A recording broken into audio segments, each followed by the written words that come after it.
When you write about your life in the future, as if everything has gone as well as possible, 3 days in a row for at least 15 minutes, elaborating as much as possible about where you're living, who is around you, what occupies your time, and what emotions you experience, your goals can become clearer and you can see that future self more clearly in your mind's eye.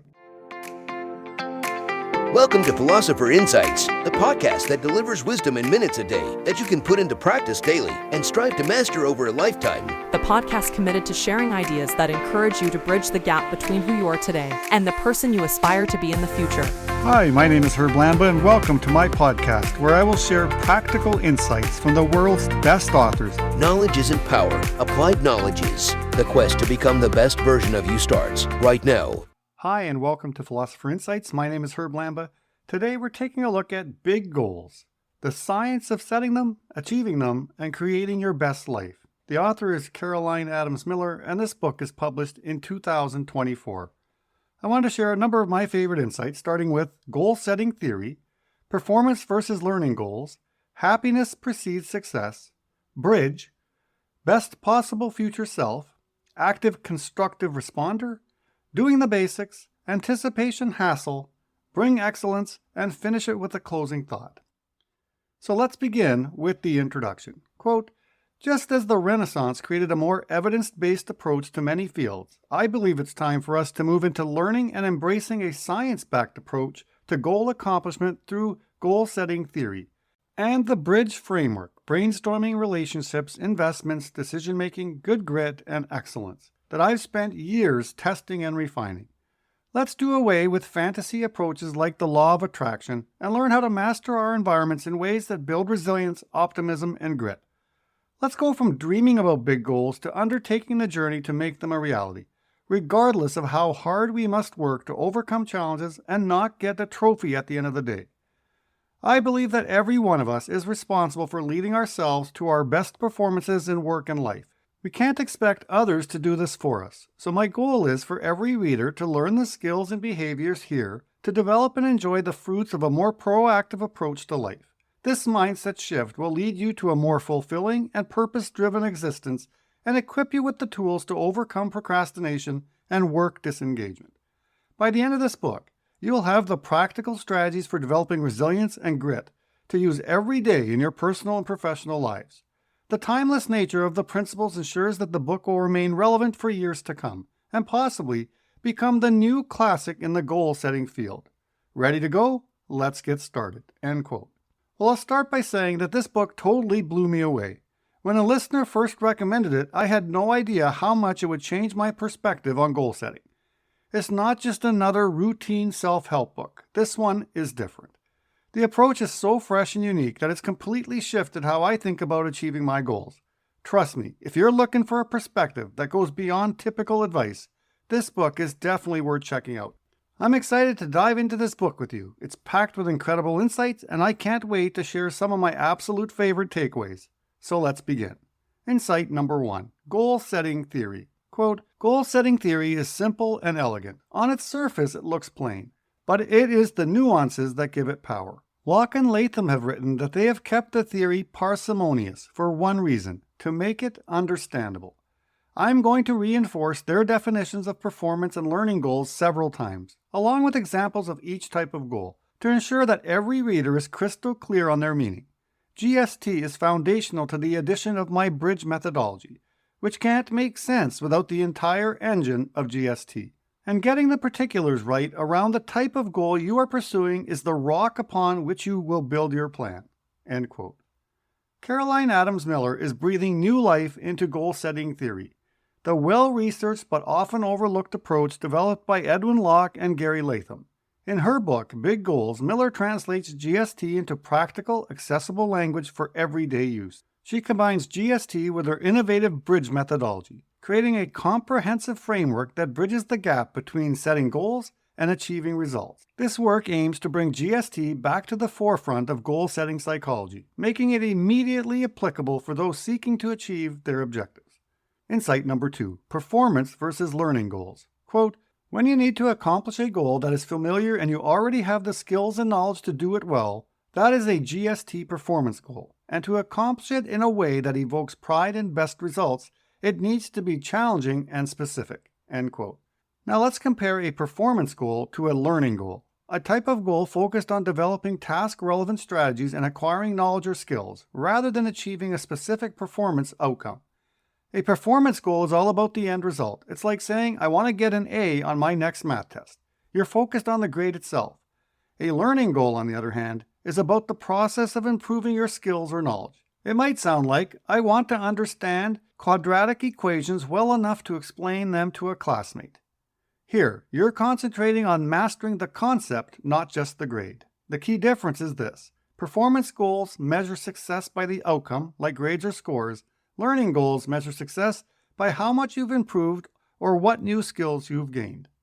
Insight number 3. Happiness precedes success. Quote, "Whenever I lead a workshop or work with a client on goal setting, this happiness meta-analysis is one of the first pieces of information I share. And the universal reaction is the same amazement I felt upon hearing it for the first time. People can't believe they've made the wrong assumptions about how they'd feel once they achieved what they had worked for.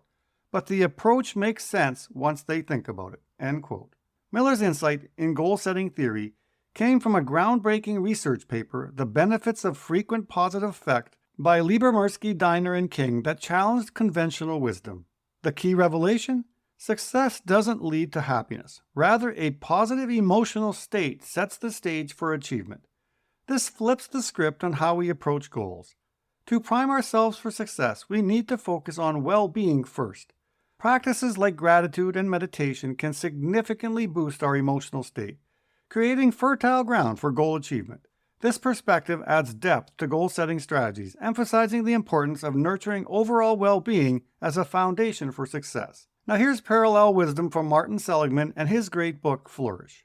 Quote, "I used to think that the topic of positive psychology was happiness, that the gold standard for measuring happiness was life satisfaction, and that the goal of positive psychology was to increase life satisfaction. I now think that the topic of positive psychology is well-being, that the gold standard for measuring well-being is flourishing, and that the goal of positive psychology is to increase flourishing." End quote. You see, Seligman's perspective on positive psychology evolved significantly. Initially focused on happiness and life satisfaction, he shifted to a broader concept of well-being and flourishing. This change reflects a more comprehensive approach, encompassing multiple dimensions of human thriving beyond just happiness. Insight number 4. Bridge methodology. Quote, "One of the most salient findings of using artificial intelligence tools like ChatGPT is that it's been found that the quality of the question prompt is what dictates the quality of the answer. My bridge methodology is designed around question prompts that assist a person in identifying the most important variables that make a difference in creating a good goal-setting plan." End quote. Now let's take a quick look at the 6-step bridge methodology. The first step is brainstorm every aspect of a specific goal. It's important to explore all dimensions of your goal: mental, emotional, practical, and strategic, from motivation to obstacles, resources, growth, and support. 2 is relationships, required to move forward. Strategically evaluate relationships that either propel you forward or potentially hold you back. 3 is invest in yourself. This is vital for goal setting, as it boosts your skills and confidence while preparing you for the challenges, ultimately increasing your chances of success. 4 is decision-making factors. Assessing options and weighing pros and cons while aligning decisions with your goals enhances your focus and direction. 5 in the bridge methodology is grit factor, required to fuel your journey to goal achievement and shape how you approach obstacles. And finally, establish your definition of excellence. Everyone has their unique idea of what excellence means, and it's important to take the time to define it for ourselves. Each of the 6 steps in Miller's bridge methodology is covered in its own chapter in the book, and I highly recommend reading it to fully grasp her approach and the valuable exercises that accompany each step. Insight number 5, best possible future self. Quote, "My favorite exercise from positive psychology to unearth a person's vision and dreams is called Best Possible Future Self, a worksheet also provided in this book. When you write about your life in the future, as if everything has gone as well as possible, 3 days in a row for at least 15 minutes, elaborating as much as possible about where you're living, who is around you, what occupies your time, and what emotions you experience, Your goals can become clearer and you can see that future self more clearly in your mind's eye. End quote. This is definitely one of the reasons I love the book. Part 3 is packed with exercises that help you put these ideas into action. Now, this reminds me of Be Your Future Self Now by Benjamin Hardy. Check out episode 21 of the podcast for more, where he says, quote, "Sadly, I often miss the incredible moments all around me. Without a sense of purpose or mission, I fail to appreciate what's right in front of me. That is why the research on future self is so compelling. Being connected allows you to better comprehend and appreciate the gold mine of this moment right here." End quote. I love this. If you feel like life is just a repetitive cycle of boring days and weeks, this might be the missing ingredient. This disconnect can make daily experiences feel mundane, causing you to overlook unique opportunities for growth and joy. Insight number 6, active constructive responder.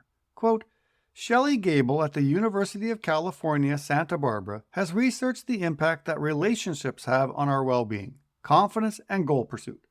One of her studies found that sharing a big dream with another person might not be a good idea if that person isn't what is called an active constructive responder. Someone who exhibits ACR responds to our goals and successes with curiosity and enthusiasm and doesn't change the subject or undermine us. End quote. The author points out that if you're brave enough to share your big dreams and goals with others, you need to be cautious. People's initial reactions can really shape how you view yourself and how important those goals feel to you. When you open up about your ambitions, you're not just sharing information, you're inviting others into your vision for the future. If they respond positively, expressing excitement, encouragement, or support, it can fuel your confidence and reinforce your belief in the importance of your goals. On the flip side, if the reaction is dismissive or skeptical, it can have a detrimental effect. Negative responses might lead you to second-guess yourself, diminish your enthusiasm, or even cause you to abandon your goals altogether. Insight number 7, doing the basics. Quote, once you become aware of the activities and exercises that will be part of your goal pursuit, either ones that you know work for you or ones that are new to you, think about how much time you'll need to invest in these processes. Will it be daily, weekly? How will you know? End quote. At some point, everything really comes down to the basics, right? You've got to think about how often you need to engage in the activity, how long you'll spend on it each time, and how you'll track your progress to make sure you're on the right path to success.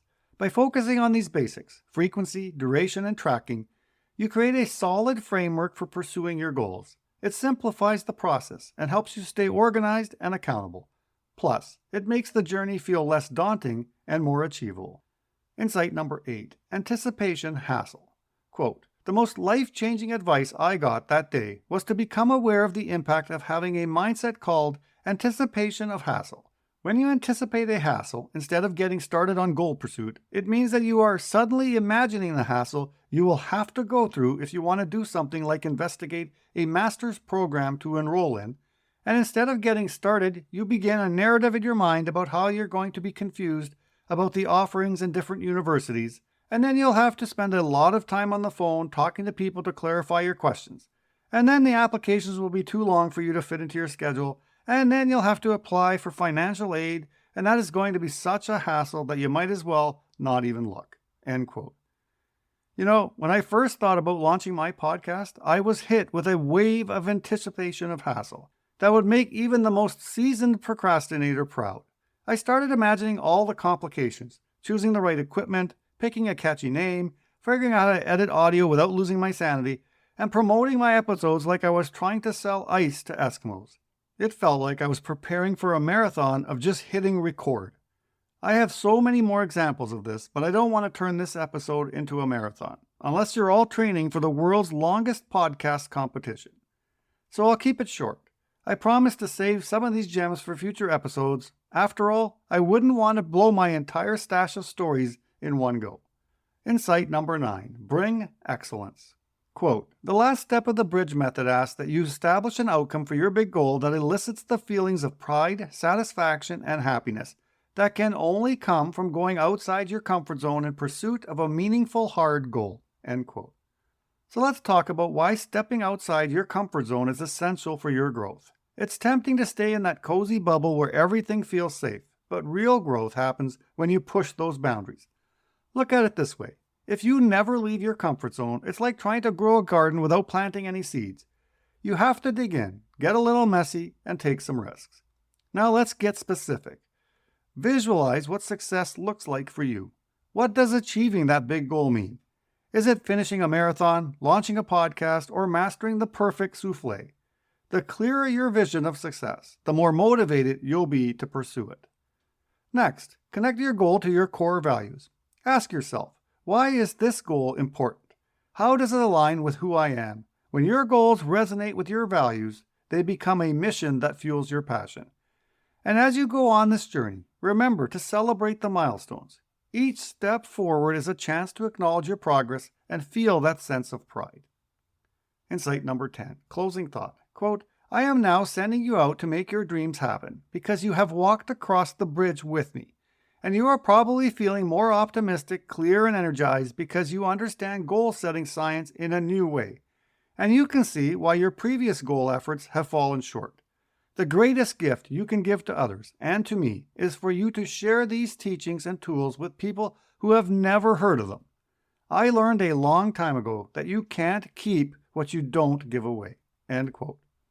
Now, I would like to think I'm doing my part by sharing some fantastic insights from this book, and I hope you'll consider doing the same if you're tuning in today. So why not help spread the word? Share this episode or gift the book to someone you care about. Let's promote a science-backed approach that can genuinely help more people achieve their big goals this year. Thank you for spending your time with me today. Until next time, stay curious and keep embracing the wonders of knowledge. Talk to you soon. You've been listening to Philosopher Insights with your host, Herb Lambert. If you enjoyed this episode and you'd like to support the podcast, please share it with others, post about it on social media, or leave a rating and review. Thanks again, and I'll see you next time.